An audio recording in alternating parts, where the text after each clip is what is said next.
All right, have and have not fans. Now, this is a crap. I'm going to be honest here. I was going to split it into two videos, but in terms of simplicity's sake, I'm going to put it into one.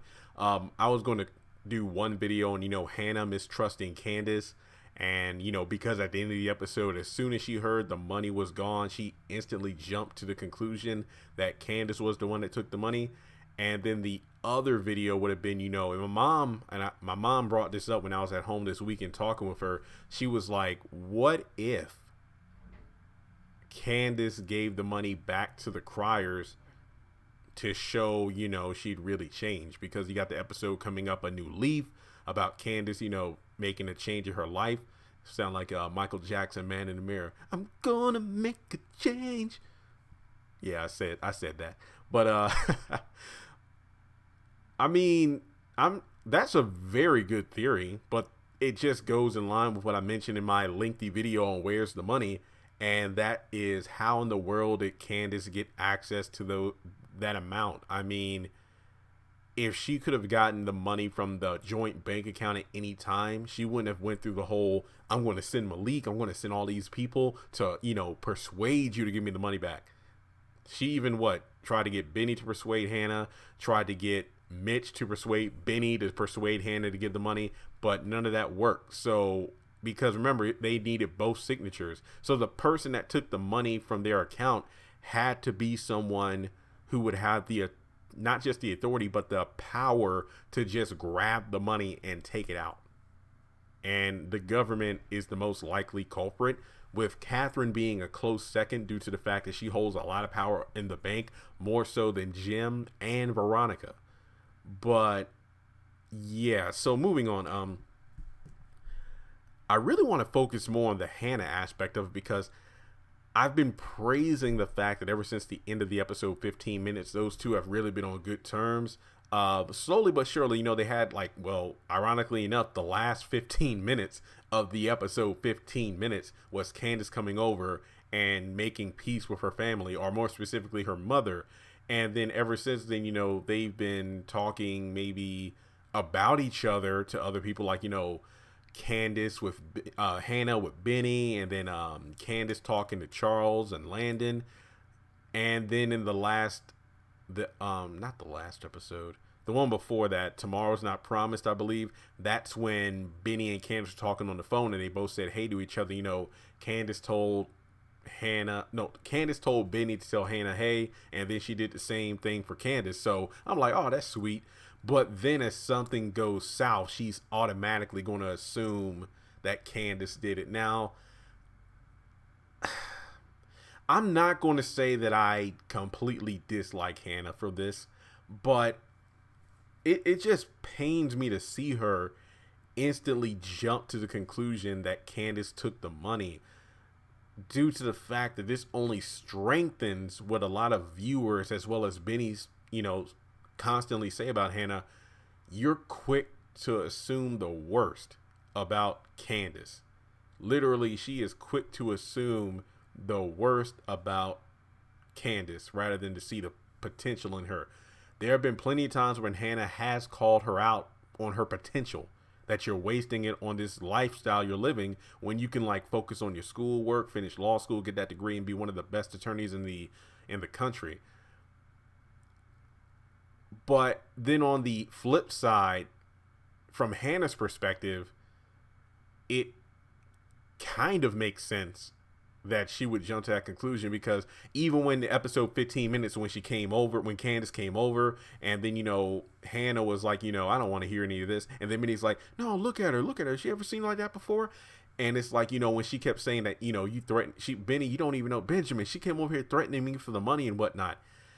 Benny was quick to call her out on that, but it's just like, from Hannah's perspective, I'm like, I completely understand, because Benny, you weren't there when Hannah saw the demon or the devil in Candace come out, and Benny, you weren't there when Malik was roughing her up and threatening her. So Hannah had every right to be skeptical of Candace at that point.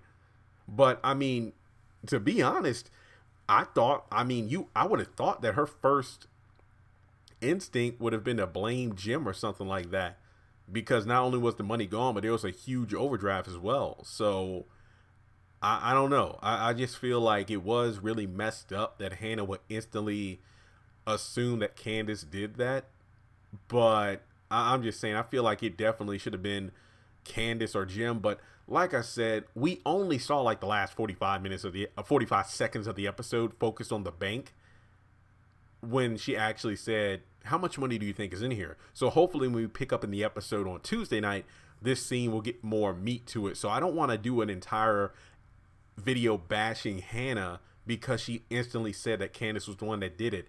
But I just do find it a bit painful that after everything, years of this show being on, and then the twists and turns between these two and the turmoil, they finally make peace, but then you automatically assume the worst about your child. That's really messed up. But once again, the proof is in the pudding, and Candace has on more than one occasion scorned or burned her family, especially Benny, because he's way too trusting. But it's almost like, you know, Hannah is quick. Hannah is as quick to call Candace out for being evil as Benny is when it comes to calling her out for no, give her the benefit of the doubt. So neither one of them have a middle ground. Benny's too trusting, Hannah is too resentful and, you know, overly cautious. So what do you think about that? I did feel some kind of way when she instantly called out Candace, so that in a way I can see why, but in a way it's like that's kind of messed up.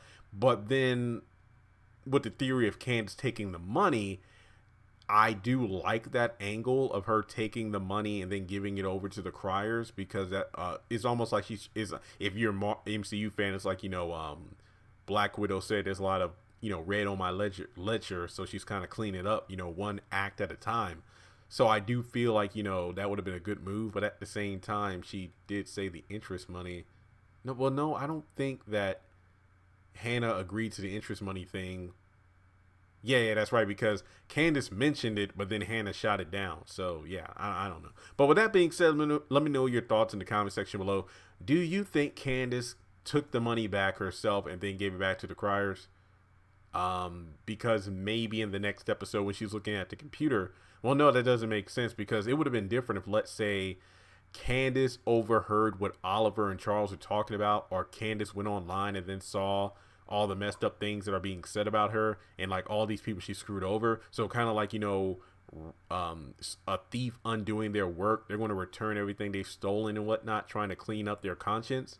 But that's not the case. So it really goes back to the fact that Candace doesn't have the ability to grab that money because of the joint signatures necessary. And that explains why Candace most likely did not take the money. It is a good story, though, for her to try to redeem herself somewhat. But that isn't the case. I mean, you could also make the argument, well, remember, Candace was the one that said, give the money back. She's the one that told Benny to do it. And then she saw the money still wasn't given back, so she took it upon herself to do so. I don't think that's the case. Just my opinion. But I really did find it, you know, kind of conflicting that Hannah instantly thought it was Candace. So let me know your thoughts. Do you think Candace took the money? And how do you feel about Hannah instantly jumping on Candace about this? But we do know in the previews for future episodes, those two seem to be on good terms when Candace goes back to the house and her and Candace talk. So subscribe to the channel if you haven't done so already, and I'll talk to you soon. Congratulations on making it to the end of this video. If you like what you just saw, make sure to hit the thumbs up button, or if you have anything you would like to add to the video, make sure to leave your thoughts in the comment section below. If you want to keep up with me on social media, go to the description box. All of my links for social media are right there. Also, if you feel like you would like to donate to the channel, make sure to click on the link to PayPal. Any amount helps. $1, $5, $20. As a full-time YouTuber, any support from my fans really does mean a lot to me. Finally, make sure to hit the subscribe button as well as the bell notification icon. That way you're kept up to date on any new content I post to the channel. Once again, thank you so much for tuning in, and I'll talk to you in the next video.